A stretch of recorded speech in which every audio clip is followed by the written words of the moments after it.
అధికారంలోకి వచ్చిన తర్వాత 2 సంవత్సరాలు పూర్తి చేసుకొని 3వ సంవత్సరం రేవంత్ రెడ్డి నాయకత్వంలో ప్రభుత్వం నడుస్తూ ఉంది. ఈ 3వ సంవత్సరం పరిపాలన ఇప్పటి వరకు చూసుకుంటే రాష్ట్ర వ్యాప్తంగా గురుకులాల్లో ఎస్సీ ఎస్టీ బీసీ మైనార్టీ గురుకులాల్లో 128 మంది చనిపోవడం జరిగింది. దీంట్లో ఫుడ్ పాయిజన్ సంఘటనల వల్ల కొద్దిమంది చనిపోయారు. కొద్దిమంది అక్కడ వసతులు సౌకర్యాలు సరిగా లేక ఆరోగ్యాలు దెబ్బతిని కొద్దిమంది చనిపోయారు. కొద్దిమంది వివిధ సమస్యల వల్ల గురుకులాల్లో ఆత్మహత్యలు చేసుకున్నారు. ఇంకా పాము కాట్లకు గురై తేలుకాట్లకు గురై కొంతమంది చనిపోయారు. ఈ 128 చావులు ఇవి ఖచ్చితంగా కాంగ్రెస్ ప్రభుత్వం చేసినటువంటి హత్యలుగానే ఇవాళ మేము భావిస్తూ ఉన్నాం. ముఖ్యంగా మా చెన్నూరు పట్టణంలో ఉన్నటువంటి గురుకుల పాఠశాలలో శ్రీహిందూ అనే అమ్మాయి ఆత్మహత్య చేసుకుంది. నిన్న ఆమె డెడ్ బాడీని మేము మంచిర్యాల సివిల్ హాస్పిటల్లో చూసి వారి తల్లిదండ్రులకు ధైర్యాన్ని ఇచ్చి వాళ్ళ కుటుంబాన్ని ఓదార్చి రావడం జరిగింది. ఈ అమ్మాయి శ్రీహిందూ అమ్మాయిది 128వ చావు కాంగ్రెస్ ప్రభుత్వం వచ్చిన తర్వాత చెన్నూరు పట్టణంలోని గురుకుల పాఠశాలలో ఈ అమ్మాయి 4 రోజుల క్రితం సూసైడ్ అటెంప్ట్ చేసుకుంటే 4 రోజులుగా విషయాన్ని మంత్రి గారు జిల్లా కలెక్టరు అధికారులు దాచిపెట్టి తప్పనిసరి పరిస్థితులలో ఆమె నిన్న చనిపోయిందని చెప్పి డిక్లేర్ చేసినారు. ఆ డెడ్ బాడీని కూడా మేము మంచిర్యాల సివిల్ హాస్పిటల్లో చూడడానికి పోతే పోలీసుల పహారాలో మార్చిరీలో డెడ్ బాడీని పెట్టి తాళం వేసినారు. మేము ఒక 20-30 మంది నాయకులం బీఆర్ఎస్ పార్టీ వాళ్ళం పోయి మేము ఆ అమ్మాయి డెడ్ బాడీని చూడాలి, ఆ తల్లిదండ్రులను పరామర్శించాలి, వాళ్ళను ఓదార్చాలి, ధైర్యాన్ని ఇవ్వాలి వాళ్ళకని చెప్పి మేము అక్కడ గొడవ చేస్తే మాకు చివరికి తాళం వేసినటువంటి మార్చురీ కీస్ తెప్పించి పోలీసుల దగ్గర నుండి ఆసుపత్రి వాళ్ళు తాళం ఓపెన్ చేసి డెడ్ బాడీని చూపించడం జరిగింది. 7వ తరగతి చదువుతున్నటువంటి ముక్కుపచ్చలారని బిడ్డ ఈ కాంగ్రెస్ ప్రభుత్వ నిర్లక్ష్యం వల్ల మా చెన్నూరు పట్టణంలో గురుకుల పాఠశాలలో ఆత్మహత్య చేసుకుంది.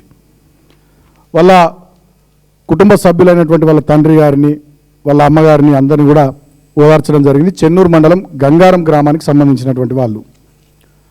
అంటే గతంలో ముఖ్యమంత్రి గారు చెప్పారు, ప్రభుత్వం వచ్చిన కొత్తలో ఏం చెప్పారు అంటే వారు తెలంగాణలో కేసీఆర్ గారి ఆనవాళ్లను చెరిపేస్తానని ముఖ్యమంత్రి చెప్పిండు. ముఖ్యమంత్రి నుంచి మొదలుకొని ఈ రాష్ట్రంలో మంత్రులు కానీ ఎమ్మెల్యేలు కానీ అందరూ కూడా ఇవాళ కేసీఆర్ గారి ఆనవాళ్లను చెరిపేసే పనుల్లో చాలా బిజీగా ఉన్నారు. 1000కి పైగా గురుకులాలు 10 సంవత్సరాల మా పాలనలో మేము పెట్టి లక్షలాది మంది పేద ఎస్సీ ఎస్టీ బీసీ మైనార్టీ పిల్లలకు ఒక్కొక్కరి మీద సంవత్సరానికి 2 లక్షలకు పైగా ఖర్చు చేసి మేము మంచి విద్యను అందించేటటువంటి ప్రయత్నం, అన్ని రకాల సౌకర్యాలతోని వసతులతోని మంచి నాణ్యమైనటువంటి భోజనం, అద్భుతమైనటువంటి విద్యను కార్పొరేట్ స్థాయి విద్యను అందించేటటువంటి ప్రయత్నం మేము చేస్తే ఇవాళ ఈ ప్రజల మీద కక్షగట్టినట్టుగా ఈ ఎస్సీ ఎస్టీ బీసీ మైనార్టీ వర్గాల మీద కక్షగట్టినట్టుగా ముఖ్యమంత్రి రేవంత్ రెడ్డి నుండి మొదలుకొని మంత్రులు ఎమ్మెల్యేలు ఇవాళ కేసీఆర్ గారి ఆనవాళ్ళైనటువంటి గురుకులాలను సర్వనాశనం చేస్తూ ఉన్నారు. గతంలో దానికి సంబంధించి ఈ ప్రభుత్వం మీద ఒత్తిడి తీసుకురావడానికి మా విద్యార్థి విభాగం ఆధ్వర్యంలో గురుకుల బాట కార్యక్రమాన్ని కూడా తీసుకొని ఒక 2 వారాల పాటు వివిధ గురుకులాలను సందర్శించి ఈ ప్రభుత్వం మీద ఒత్తిడి తీసుకొని రావడం జరిగింది. ఆ సందర్భంలో కొంత గురుకులాలు ఏదో వసతులు కల్పిస్తున్నట్టు సౌకర్యాలు కల్పిస్తున్నట్టు అధికారులను ఇన్ఛార్జీలుగా పెడుతున్నట్టు ముఖ్యమంత్రి మంత్రులు ఎమ్మెల్యేలు గురుకులాలకు పోయి అక్కడ ఏదో భోజనం తిన్నట్టు ఏదో యాక్షన్ చేసిరు తప్ప ఎక్కడ వేసిన గొంగడి అక్కడే అన్నట్టుగా ఇవాళ గురుకులాల పరిస్థితి తయారైంది. అంటే నేను ఒక మాట అడుగుతా ఉన్నా ఈ ముఖ్యమంత్రిని కానీ ఈ మంత్రులను ఈ ఎమ్మెల్యేలను కాంగ్రెస్ ప్రభుత్వ పెద్దల్ని, మీ 6 గ్యారంటీలను నమ్మి మీరు ఇచ్చినటువంటి 420 హామీలను నమ్మి మీరు ఇచ్చినటువంటి వివిధ డిక్లరేషన్ల హామీలను నమ్మి తెలంగాణ ప్రజలు ముఖ్యంగా ఎస్సీ ఎస్టీ బీసీ మైనారిటీలు మీకు ఓట్లేస్తే మీరు ఇవాళ ఈ వర్గాలకు ఇస్తున్నది ఏంటంటే చావులు గిఫ్ట్గా ఇస్తున్నారు. ఈ వర్గాల పిల్లల భవిష్యత్తు బంగారుమయంగా ఉంటుంది అనుకుని నమ్మి మీకు ఓట్లేస్తే ఇవాళ ఈ వర్గాల పిల్లల చావుల్ని మీరు గిఫ్ట్గా ఇస్తూ ఉన్నారు. కేవలం వీళ్ళే కాదు, ఇవాళ ఆటో డ్రైవర్లు ఆత్మహత్యలు చేసుకున్నారు సుమారు 42 మంది, రైతన్నలు ఆత్మహత్య చేసుకున్నారు 300 పైచిలకు మంది, ఇవాళ రిటైర్డ్ ఎంప్లాయీస్ కూడా ఆత్మహత్యలు చేసుకునే కాడికి పరిస్థితి వచ్చింది. కాంట్రాక్టర్లు బిల్లులు రాకుండా వాళ్ళు ఆత్మహత్యలు చేసుకున్నారు. తర్వాత ఫీజు రియంబర్స్మెంట్ రాక విద్యార్థులు వాళ్ళ ఆత్మహత్యలు చేసుకునే పరిస్థితి, కాలేజీలు పెట్టిన వాళ్ళు వాళ్ళ ఆత్మహత్యలు చేసుకునే పరిస్థితి. రాష్ట్రంలో ఏ ఒక్క వర్గం గుడి వల్ల కాంగ్రెస్ పాలనలో, రేవంత్ రెడ్డి పరిపాలనలో సంతోషంగా లేరు. మరి ఎవరు సంతోషంగా ఉన్నారు ఈ రాష్ట్రంలో అంటే ముఖ్యమంత్రి గారు, మంత్రులు వీళ్ళంతా సంతోషంగా ఉన్నారు. ఒకవైపు గురుకులాల్లో పిల్లలు చేస్తూ ఉంటే ముఖ్యమంత్రి గారు ఫుట్బాల్ ఆటలు ఆడుతూ ఉన్నాడు. మంత్రి వివేక్ గారు చెన్నూరు పట్టణంలో మంత్రిగా ఉన్నటువంటి వివేక్ ప్రాతినిధ్యం వహిస్తున్నటువంటి నియోజకవర్గ కేంద్రమైనటువంటి చెన్నూరు పట్టణంలో గురుకులంలో అమ్మాయి చనిపోతే మంత్రి వివేక్ గారు ఏం చేస్తున్నారు, ముఖ్యమంత్రి గారు ఏం చేస్తున్నారంటే ఎల్బీ స్టేడియంలో ఫుట్బాల్ ఆటలు ఆడుతున్నారు. అంటే పిల్లల చావులు కూడా, వాటి పట్ల కూడా కనీసం మీకు కనికరం లేదు, చీమగుట్టినట్టయినా లేదు. ఇవాళ మీ ఇళ్లలో పిల్లలకు ఇదే జరిగితే మీరు ఒప్పుకుంటారా? మీ ఇళ్లలో పిల్లలకు ఏదైనా జరగరానిది జరిగితే మీరు ఎల్బీ స్టేడియంలో పోయి ఫుట్బాల్ ఆటలు ఆడుకుంటారా? నేను అడుగుతా ఉన్నా ఇవాళ ముఖ్యమంత్రిని కానీ మంత్రి వివేక్ని కానీ. కనీసం ఒక్కనాడు కూడా ఈ గురుకులాలకు సంబంధించి ముఖ్యమంత్రి సమీక్ష పెట్టాడు, మంత్రులు సమీక్ష పెట్టారు, ఎమ్మెల్యేలు సమీక్ష పెట్టారు. ఇప్పటి వరకు చెన్నూరు అసెంబ్లీ నియోజకవర్గంలో కానీ, మా మంచిర్యాల జిల్లాలో కానీ, ఉమ్మడి ఆదిలాబాద్ జిల్లాలో కానీ గురుకులాల అంశంలో మంత్రి వివేక్ గారు ఒక్కసారి కూడా సమీక్ష పెట్టలే. మరి ఏం చేస్తున్నాయనంటే ఫుట్బాల్ ఆటలు ఆడుకుంటుండు. ఒకవైపు పిల్లలు చస్తున్నారు, ఈయన మాత్రం ఫుట్బాల్ ఆటలు ఆడుకుంటా ఎంజాయ్ చేస్తూ ఉన్నాడు. ఈయన గురుకులాల మీద సమీక్ష పెట్టాడు, నియోజకవర్గ అభివృద్ధి మీద సమీక్ష పెట్టాడు. దేని మీద సమీక్షలు పెడతాడు? వీళ్ళ విశాఖ ఇండస్ట్రీస్ మీద సమీక్ష పెట్టుకుంటాడు హైదరాబాద్లో.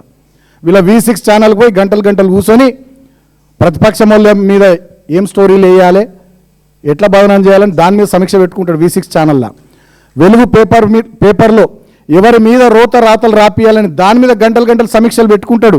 ఈయన సోషల్ మీడియా టీంతోని ఎవరి మీద బురద జల్లాలి దాని మీద గంటలు గంటలు సమీక్షలు పెట్టుకుంటాడు మంత్రి వివేక్ గారు. కానీ చెన్నూరు పట్టణంలో ఆయన ప్రాతినిధ్యం వహిస్తున్నటువంటి నియోజకవర్గ కేంద్రంలో గురుకులంలో ఒక ఆడబిడ్డ, ముక్కుపచ్చలారనే ఆడబిడ్డ 7వ తరగతి చదువుతున్న అమ్మాయి చనిపోతే ఇప్పటి వరకు సమీక్ష లేదు, గతంలో సమీక్ష లేదు. జిల్లా కలెక్టర్ అనేటోడు విశాఖ ఇండస్ట్రీస్ ఎంప్లాయ్ అయిపోయాడు, వివేక్ ఇంట్లో గుమాస్తా అయిపోయాడు. కనీసం ఆ కుటుంబాన్ని పరామర్శించడు, ధైర్యం ఇయ్యరు. జిల్లాధికారులు పట్టించుకోరు, జిల్లా యంత్రాంగం పట్టించుకోరు. మేము నిన్న డిమాండ్ చేసినాం, ఆ కుటుంబానికి వెంటనే 50 లక్షల రూపాయలు ఎక్స్గ్రేషియా ఇవ్వాలి, ఆ కుటుంబంలో ఒకరికి ప్రభుత్వ ఉద్యోగం ఇవ్వాలి. ఆ కుటుంబము వ్యవసాయం మీద ఆధారపడేటువంటి కుటుంబం కాబట్టి వ్యవసాయ యోగ్యమైనటువంటి 5 ఎకరాల భూమి ఇవ్వాలని బీఆర్ఎస్ పార్టీ పరంగా నిన్న మేము డిమాండ్ చేసినాం. ఇప్పటివరకు జిల్లా కలెక్టర్ పత్తా లేడు, మంత్రి వివేక్ ఆయన పత్తా లేడు, అధికారులలో చలనం లేదు. రాష్ట్ర స్థాయిలో చీఫ్ సెక్రటరీ ఏం చేస్తుండో, అదేవిధంగా గురుకులాల సెక్రటరీలు ఏం చేస్తున్నారో, ముఖ్యమంత్రి ఏం చేస్తున్నాడో. ఇవాళ ఎస్సీ ఎస్టీ బీసీ మైనారిటీ వర్గాల పిల్లలు ఈ రకంగా పిట్టల్లా రాలిపోతుంటే ఈ ప్రభుత్వానికి చీమ గుట్టినట్టు కూడా లేదు. ఏం చేస్తున్నారు? ఫుట్బాల్ ఆటలు ఆడుతున్నారు. ఏం చేస్తున్నారు? రికార్డింగ్ డ్యాన్సులు చేస్తున్నారు. ఏం చేస్తున్నారు? నాటకాలు వేస్తున్నారు. ఒకసారి ఆ వీడియో క్లిప్ చూపి సౌండ్ పెట్టమ్మా.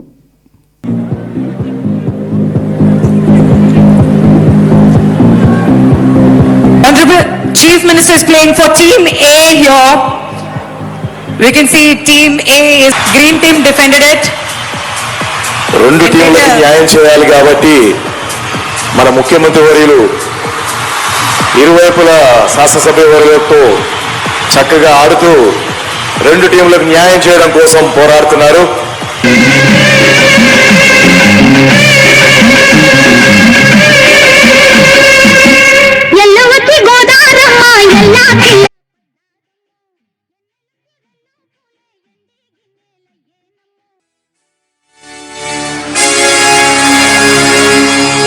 ఆనాడు ఏదైతే కర్నూల్ని కట్టప్ప అంటే భద్రతకు మారు పేరు, కట్టప్ప అంటే నమ్మకానికి మారు పేరు, కట్టప్ప అంటే విశ్వాసానికి మారు పేరు. రాష్ట్రంలో ఎన్నో సమస్యలు ఉన్నాయి. రైతాంగం అంతా యూరియా కోసం బాధపడుతూ ఉన్నారు. కరెంటు చక్కగా వస్తలేదు, నీళ్లు చక్కగా లేవు, పండిన పంటలు కొంటలేరు, రైతులు ఇబ్బందులలో ఉన్నారు. సింగరేణి కార్మికులు మా ప్రాంతంలో మెడికల్ బోర్డు పెడతలేరు, వాళ్ళ పిల్లలకు వారసత్వ ఉద్యోగాలు ఇస్తలేరని వాళ్ళు బాధలో ఉన్నారు. గురుకులాల్లో ఈ విధంగా పిట్టల్లాగా పిల్లలు రాలిపోతూ ఉన్నారు. ఆటో డ్రైవర్లు ఇబ్బందులు పడుతూ ఉన్నారు. నిరుద్యోగులు నోటిఫికేషన్లు ఇవ్వండి, జాబ్ క్యాలెండర్ ఇవ్వండి అని, నిరుద్యోగ భృతి 4,000 ఇవ్వండి అని వాళ్ళు అడుగుతూ ఉన్నారు.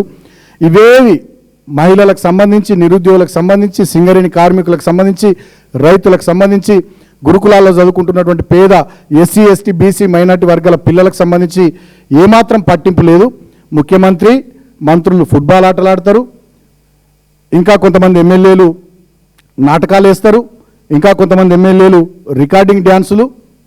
ఇది వీళ్ళు తెలంగాణలో వీళ్ళ ప్రజాపాలన. మళ్ళీ దాంట్లో కూడా ముఖ్యమంత్రి రేవంత్ రెడ్డి ఫ్యూడలిస్ట్ మనస్తత్వం. ఆయన కింద కాలు మీద కాలు వేసుకొని కూర్చొని నవ్వుతూ ఉంటాడు, పైన రికార్డింగ్ డ్యాన్సులు వేసేది, నాటకాలు వేసేది ఎస్టీ సామాజిక వర్గానికి సంబంధించిన ఎమ్మెల్యేలు, ఎస్సీ సామాజిక వర్గానికి సంబంధించిన ఎమ్మెల్యేలు, బీసీ సామాజిక వర్గానికి సంబంధించిన ఒక మంత్రి. అంటే ఎస్సీ ఎస్టీ బీసీలు రికార్డింగ్ డ్యాన్సులు వేయాలి, నాటకాలు ఆడాలి, డ్రామాలు వేయాలి. ఈ ఫ్యూడలిస్ట్ ముఖ్యమంత్రి రేవంత్ రెడ్డి కాలు మీద కాలు వేసుకొని కింద కూర్చొని తమాషా చూస్తుంటాడు, నవ్వుతూ ఉంటాడు. ఇది రాష్ట్రంలో జరుగుతున్నటువంటి ప్రజాపాలన. ఇది దేనికి నిదర్శనం? తెలంగాణలో చైతన్యం ఎక్కువ, విప్లవోద్యమాలకు పుట్టినిల్లు ఒకప్పుడు. అదేవిధంగా బహుజన సామాజిక దళిత గిరిజన ఉద్యమాలకు వేదిక తెలంగాణ. ఎంతో చైతన్యవంతమైనటువంటి గడ్డ.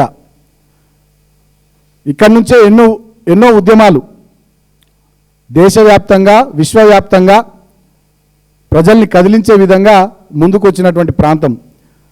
ఫ్యూడలిస్ట్ విధానాలకు, పెత్తందారి పోకర్లకు వ్యతిరేకంగా పోరాటం చేసినటువంటి గడ్డ.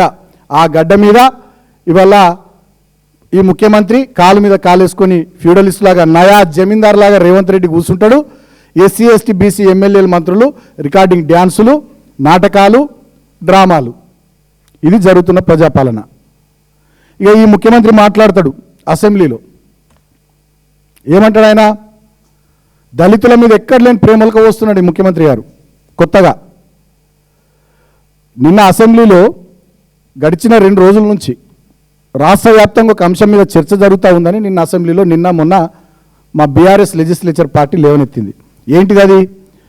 రెవెన్యూ శాఖ మంత్రి అయినటువంటి పొంగులేటి శ్రీనివాసరెడ్డి ఒక భూ బకాసురుడి లాగా, రెవెన్యూ శాఖ అంటే భూములకు సంబంధించిన అంశము, ప్రజలకు మంచి చేయాల్సినటువంటి బాధ్యత ఉన్నటువంటి మంత్రి అంతులేని భూదాహంతో దళితులు, గిరిజనులు, బలహీన వర్గాలు, పేదలు, తర్వాత ఇతరత్ర హైదరాబాద్లో చుట్టుపక్కల ఎన్నో సంవత్సరాల నుంచి ఇతర వర్గాల వాళ్ళు కూడా తల్లిదండ్రుల నుంచి, తాత ముత్తాతల నుంచి సంక్రమించిన వివిధ ఆస్తులు భూముల రూపంలో వాళ్ళు ఇక్కడ ఉంటే వాటి మీద కన్నేసిన ఈ గద్ద, పొంగులేటి శ్రీనివాసరెడ్డి అనే గద్ద, ఈ భూబకాసురుడు వెలుగుమట్ల నుంచి మొదలుకొని వట్టినాగులపల్లి దాకా ఇల్లు కూలగొడతాడు, గుండాలను పెట్టి బెదిరిస్తాడు, భూములు కబ్జాలు పెడతాడు, లేకపోతే మీ అంతు చూస్తా అని మాట్లాడతాడు. అటువంటి ఈ భూబకాసురుడి అంతులేని భూదాహం మీద నిన్న అసెంబ్లీలో మా పార్టీ పోరాటం చేస్తుంటే మా ఎమ్మెల్యేలు దాని మీద మాట్లాడే దమ్ము లేక, దాని మీద మాట్లాడే ధైర్యం లేక ఒక అటెన్షన్ డైవర్షన్, మళ్ళీ సేమ్ ఎప్పుడు ఏ అంశం వచ్చినా ప్రజల దృష్టిని మరల్చాలి, ఏదో ఒకటి వేరే తెర మీదకి తీసుకురావాలి. గతంలో కాళేశ్వరం కమిషన్ అని, విద్యుత్ కమిషన్ అని, ఫార్ములా ఈ కేసు అని, ఫోన్ ట్యాపింగ్ మీద సిట్ అని, ఎట్లయితే వివిధ అంశాలు చర్చకు వచ్చినప్పుడు ప్రజల దృష్టిని మరల్చిర్రో, ఈ అంతులేని భూబకాసురుడి భూదాహం మీద, ఈయన అక్రమ మైనింగ్ మీద 2-3 రోజులుగా అసెంబ్లీ అట్టుడికితే దాని నుండి ప్రజల దృష్టిని మరల్చడానికి మా ఎమ్మెల్యే కౌశిక్ రెడ్డి దళితులనేదో అన్నాడని, కడియం శ్రీహరిని ఏదో అన్నాడని ఒక కాలు మీద ముఖ్యమంత్రి లేచిపోతాడు. ఇక దళితుల మీద ఎక్కలేని ప్రేమ, మామూలు ప్రేమ కాదు. ఆ ప్రేమ చూసి దళితున్నైనా నాకే అబ్బా అనిపించింది. అంతులేని ప్రేమలుగా వస్తున్నాడు ఈ ముఖ్యమంత్రి. ఆ ప్రేమలుగా వసేటటువంటి ముఖ్యమంత్రి వార్నింగ్లు ఇస్తాడు మా ఎమ్మెల్యేలకు. ఏమని వార్నింగ్లు ఇస్తాడు? ఒక పవిత్రమైనటువంటి చట్టసభలో గతంలో కూడా ఈయన మాట్లాడిండు, తొక్కుతా, పేగులు తీస్తా, నేను ఉత్తరాలే తొక్కుకుంటూ వచ్చినా, పండబెట్టి తొక్కుతా అని గతంలో మాట్లాడిండు. పవిత్రమైనటువంటి చట్టసభ రాష్ట్ర వ్యవస్థలో అత్యున్నత స్థాయి సభ. ఆ సభ ఔన్నత్యాన్ని దిగజార్చే విధంగా ఈయన పొజిషన్, ముఖ్యమంత్రి స్థాయి, ప్రభుత్వ పెద్దగా దాన్ని ఖ్యాతి తగ్గిపోయే విధంగా ఈయన ప్రవర్తిస్తున్నటువంటి తీరు, ఒక బజారు భాష, ఒక వీధి రౌడీలాగా, ఒక గుండాలాగా, ఒక క్రిమినల్గా. వాస్తవం ఇవన్నీ ఆయననే తప్పిపోయి ముఖ్యమంత్రి అయింది కాబట్టి అవన్నీ నిరూపించుకుంటున్నాడు, అసెంబ్లీ వేదికగా చూపెట్టుకుంటున్నాడు. ఆయన మద్దతుతో వాళ్ళ ఎమ్మెల్యేలు అసెంబ్లీ వేదికగా బజారు రౌడీల్లాగా గూండాలాగా మాట్లాడినటువంటి తీరును కూడా ఒకసారి నేను మీడియా ద్వారా తెలంగాణ ప్రజలంతా చూడాలని కోరుతా ఉన్నా. ఆ వీడియో ప్లే చేయమ్మా, ముఖ్యమంత్రి గారిది. ఈ వైపులో కూడా ఉన్నారు, ఈ వైపులో కూడా అంతకంటే కండలు తిరిగిన వాళ్ళు ఉన్నారు. రాజ్ ఠాకూర్ రాజ్ ఠాకూర్ ఒకసారి నిలబడు. మా దగ్గర కూడా కండలు తిరిగిన వాళ్ళు ఉండరు అధ్యక్ష. తిరిగేసి ఆమె బోర్లేసి కొట్టనికి ఒక్కటేసారి తిరిగేసి కొట్టనికి ఉన్నారు అధ్యక్ష. చెప్తాను మీరు గౌరవ్ ఖడేసియర్ గారి మీద ఇట్లా కత్తులు కూడా కోలాడు ఆడుతాం బిడ్డ. కబర్దార్, ఏమనుకుంటున్నావు? మా పరికత్తులు లేసేనుకో నీ గడికి ఏమైనా కడతామని చెప్తున్నాను. తప్పకుండా మా సిబిసిఐడి ఎంకే ద్వారా మిమ్మల్ని బొక్కవేసి తప్పకుండా ఈరోజు తొక్కుతాం. ఈ సభలో ధన్యవాదాలు. ఒక ఆయన కత్తులతోని కోలాటం ఆడతాం, మీ ఇళ్ళ మీదకి వచ్చాను ఒక ఆయన అంటాడు. అంటే ముఖ్యమంత్రి మద్దతుతో ముఖ్యమంత్రి మిమ్మల్ని పండబెట్టి తొక్కేస్తాం, కండల వీరుడు మా అనుకున్నాడు, మిమ్మల్ని ఇక్కడనే తొక్కుతాం అసెంబ్లీలో ముఖ్యమంత్రి మాట్లాడతాడు. ఆయన మద్దతుతో ఒక ఎమ్మెల్యేనేమో మీ ఇళ్ళ మీదకి వచ్చి కత్తులతో దాడి చేస్తామని ఒక ఆయన మాట్లాడతాడు.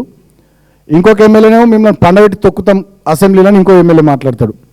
నేను అడుగుతా ఉన్న, రాష్ట్ర ప్రజలు మీకు ఓట్లేసింది మమ్మల్ని పండబెట్టి తొక్కేతందుక, మా ఇండ్ల మీదకి వచ్చి కత్తులతో దాడులు చేస్తందుక, మీరు కండలు బాగా పెంచుకొని అసెంబ్లీలో మా వాళ్ళని గుద్దేతందుక, అది అసెంబ్లీ అనుకుంటున్నారా? ఏదన్నా మల్ల యుద్ధం జరిగేటటువంటి కుస్తీ పోటీల ఏరియా అనుకుంటున్నారా? దాని విలువ తెలుసా మీకు అసలు? అసెంబ్లీ విలువ ఈ దేశంలో ఎన్నో లక్షల కోట్ల మంది ప్రజల ఆశీర్వాదంతో, ప్రజల ఓట్లతో, దీవెనతో ఆ పవిత్రమైన చట్టసభలో అడుగుపెట్టాలని కోరుకుంటారు.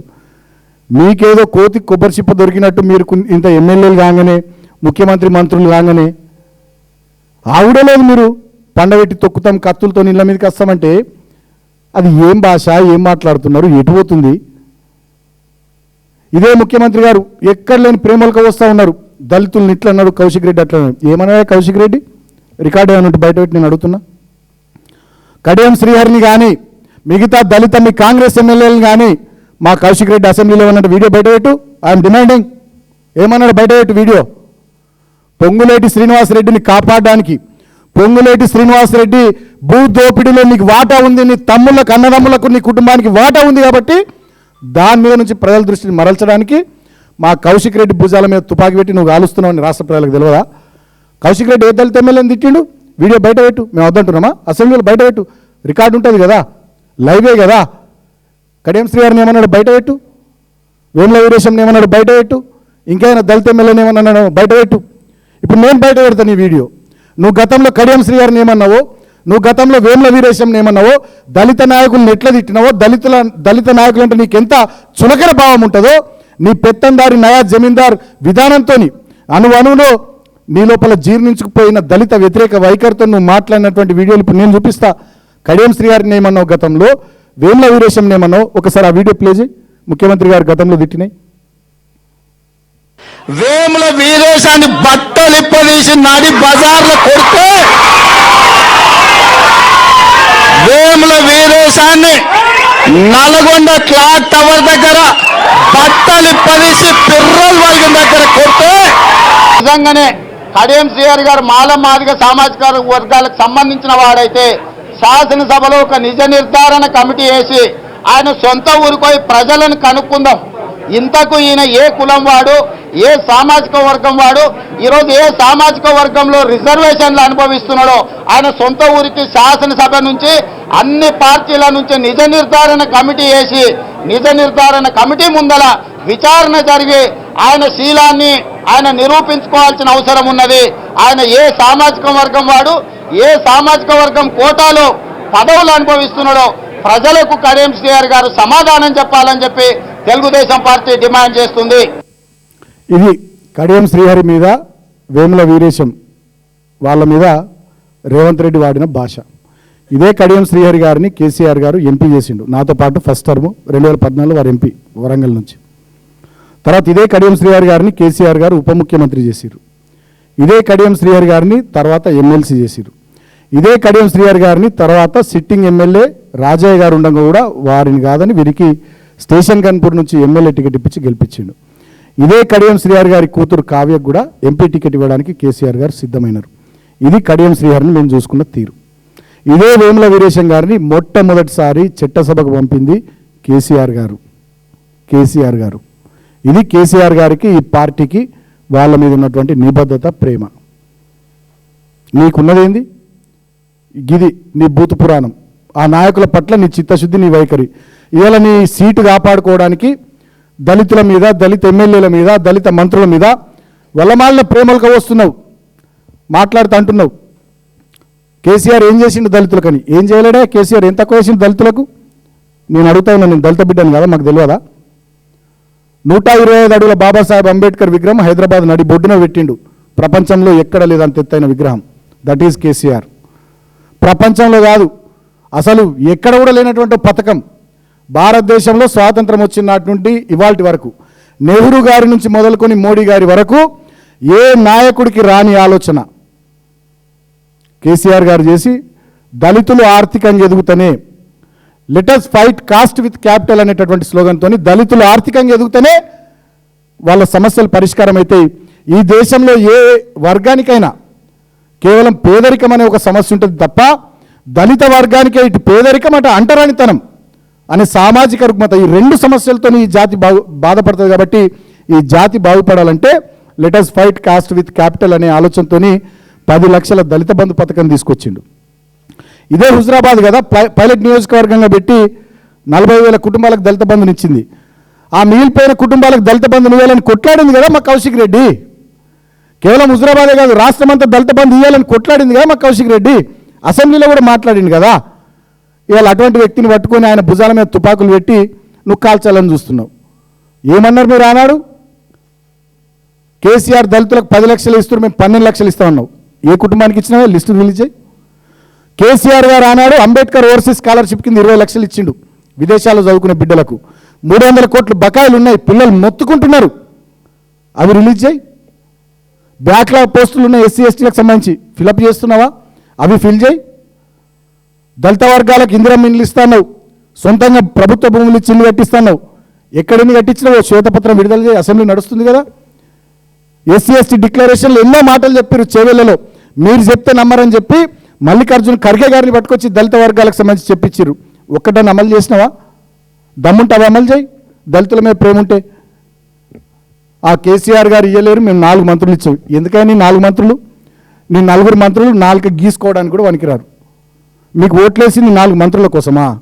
దళిత వర్గాలు 20% ఉన్న దళిత వర్గాలు 4 మంత్రి పదవులు ఇస్తారని ఓట్లేలే. ప్రతి దళిత కుటుంబానికి 12 లక్షలు ఇస్తామంటే ఓటేసిర్రు.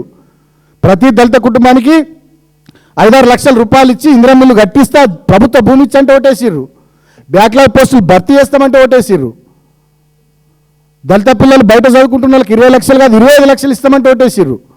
గాదిడ్స పెట్టి రిజర్వేషన్లు పెంచుతాం, అసెంబ్లీలో తీర్మానం చేసి కేంద్రం మీద ఒత్తిడి తీసుకొచ్చి దళితుల రిజర్వేషన్లు పెంచుతామంటే ఓటేసిర్రు. గాదిడ్స పెట్టి మేము 4 మంత్రులు ఇచ్చిన 3 మంత్రులు ఇచ్చి ఏం చెప్తారు మీ దళిత మంత్రులు? నేను అడుగుతున్నా. ఒక దళిత మంత్రి మొత్తం కమిషన్ లేనా తెలియదా రాష్ట్ర ప్రజలకు? ఇంకో దళిత మంత్రి మొత్తం వ్యాపారాలు చూసుకున్నాడు, ఆయన V6 ఛానల్ వెలుగు పేపర్ చూసుకున్నాడు. ఆయన ఇంకో దళిత మంత్రి ఇంకో కథ. వాళ్ళేమన్నా ఒక దళిత కుటుంబానికి 12 లక్షలు ఇప్పించారా వాళ్ళ నియోజకవర్గంలో? చెప్పమని మరి. ఇదే దళిత మంత్రులు, స్పీకర్ గారు కూడా ఉన్నారు కదా. ఆ స్పీకర్ గారు గొప్ప స్పీకరు. స్వయంగా ఒక ఎమ్మెల్యే బీఆర్ఎస్ నుండి గెలిచిన ఆయన, బీఆర్ఎస్ పార్టీ గుర్తు మీద గెలిచి ఎమ్మెల్యే కాంగ్రెస్ గుర్తు మీద ఎంపీకి పోటీ చేస్తాడు. లేదు ఆయన ఇంకా బీఆర్ఎస్లో ఉన్నాడని రూలింగ్ ఇస్తాడు, తీర్పిస్తాడు ఆయన స్పీకరు. ఇక గిసొంటోళ్ళకి మీరు పదవులు ఇచ్చి మొత్తం దళిత జాతిని ఉద్ధరించడమంటే నమ్మడానికి మా దళితుల చెవుల్లో ఉన్న పువ్వులు ఉన్నాయా?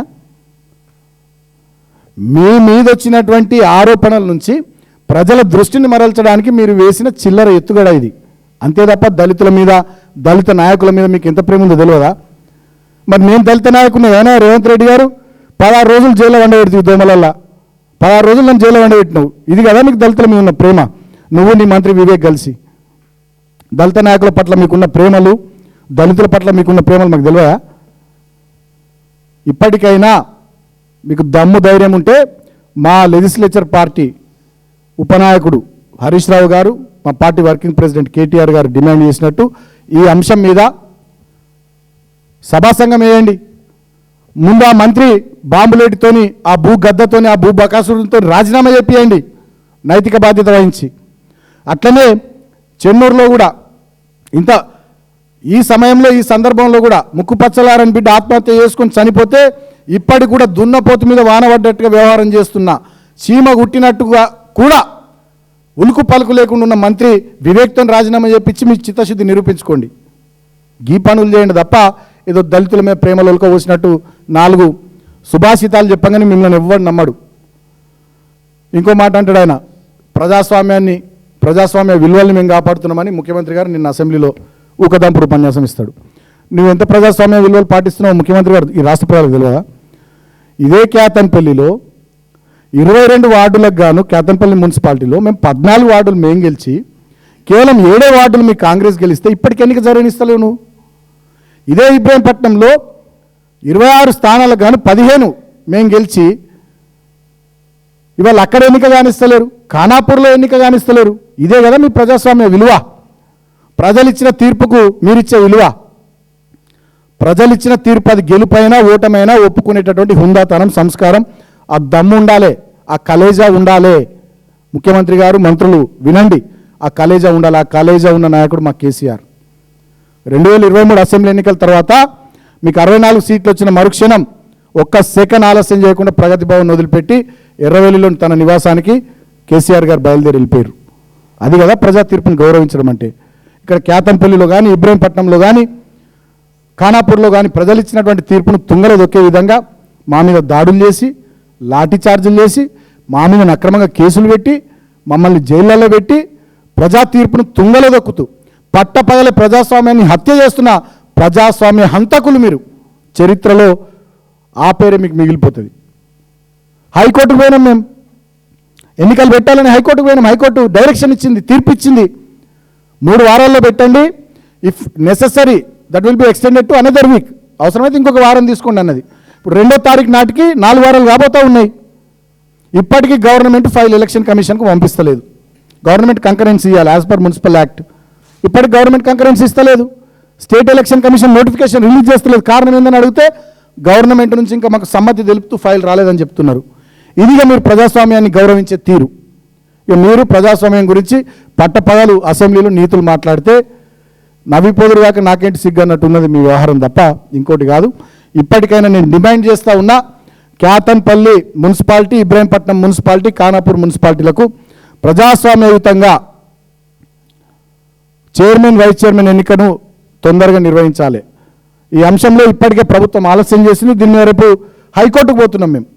కంటెంప్ట్ ఆఫ్ కోర్టు కింద, కోర్టు ఆర్డర్ కింద మేము రేపు హైకోర్టుకు పోతున్నాం. డెఫినెట్గా ఈ ప్రభుత్వాన్ని అక్కడ హైకోర్టులో నిలబెడతాం, ప్రజాక్షేత్రంలో కూడా నిలబెడతాం. మీరు ఎన్ని రోజులు ఎన్నిక జరపకుండా డ్రామాలు చేస్తారో చూస్తాం. ఇప్పటికి మా కౌన్సిలర్లు ఊరికి దూరంగా ఉన్నారు. ఉగాది పండుగ లేదు, శ్రీరామనవమి లేదు, హోలీ లేదు, పిల్లల చదువులు ఆగం, పరీక్షలు స్టార్ట్ అయినాయి. కొంచెమైనా సిగ్గు అనిపిస్తలే ప్రభుత్వ పెద్దలకు?